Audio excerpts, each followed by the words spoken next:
सिर्फ कुछ simple boxes की हेल्प से कोई भी डिफिकल्ट ड्राइंग इजी बन सकती है। तो आज मैं आपको ग्रिड मेथड की हेल्प से एक परफेक्ट आउटलाइन ड्राइंग बनाना सिखाऊंगा, वो भी सातोरू गोजो की। सबसे पहले रेफरेंस इमेज पर इक्वल साइज की ग्रिड्स बनाएंगे। उसके बाद पेपर पर सेम नंबर के बॉक्सेस ड्रॉ करेंगे। यहाँ पेशेंस बहुत इंपॉर्टेंट होता है, क्योंकि अगर ग्रिड इक्वल बनेगी तो फाइनल ड्राइंग भी एक्यूरेट बनेगी।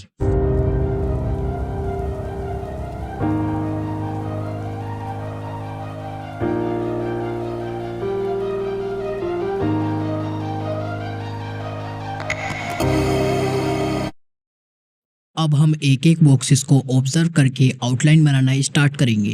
ग्रिड मेथड का मेन एडवांटेज ये है कि आपको पूरा फेस एक साथ नहीं बनाना पड़ता। आप बस स्मॉल सेक्शन को कॉपी करते हो और ड्राइंग ऑटोमेटिकली एक्यूरेट बनने लगती है। और मैंने रेफरेंस फोटो का लिंक डिस्क्रिप्शन में दे दिया है, आप वहां से डाउनलोड कर सकते हो।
एंड फाइनली ड्राइंग कंप्लीट हो चुकी है। अगर आपको ये ट्यूटोरियल हेल्पफुल लगा हो तो वीडियो को लाइक करो और कमेंट करके बताओ नेक्स्ट ड्राइंग किसकी देखना चाहते हो। मिलते हैं नेक्स्ट अमेजिंग वीडियो में।